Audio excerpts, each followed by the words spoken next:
Čaute ľudia, menujem, ak preto chcete na toto video like a v dnešnom videu tu máme teda po extrémne zase dlhej dobe nové video a to je vlastne test kolobežky na terénoch rôznych číslo 2 po roku. Podľa mňa sa môžeme vrhnúť do videa.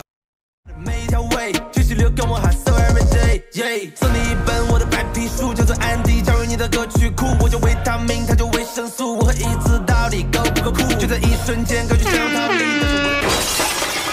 Takže ako prvý terén tu máme teda hej nejaký náhodný park, proste čo sme našli. No a to je proste zaujímavý chodník a potom pôjdem jazdiť, no. Takže tak.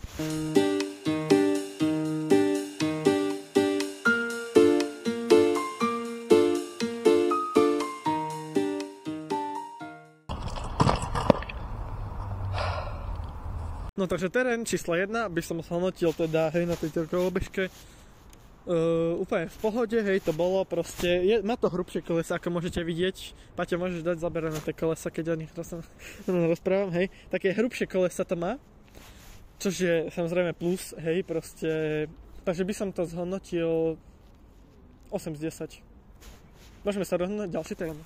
Nachádzame sa na našej druhej lokácii, ako vidíte. Sú to teda kaplnky, hej. Dúfam, že to teda, akože malo by to byť lepšie, hej. Keďže je menej cítiť to trasenie, tak by to malo byť teda lepšie. Tak uvidíme, no, ideme do toho.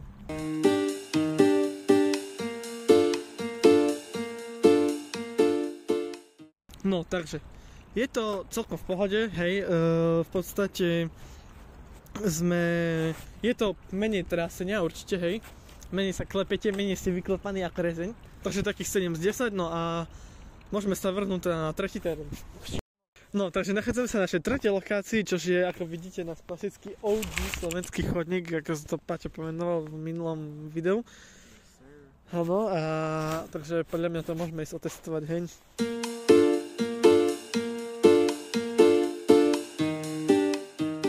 Zhodnotil by som to úplne v čile, je to proste 9 z 10, hej, je to úplne na pohodu chodník.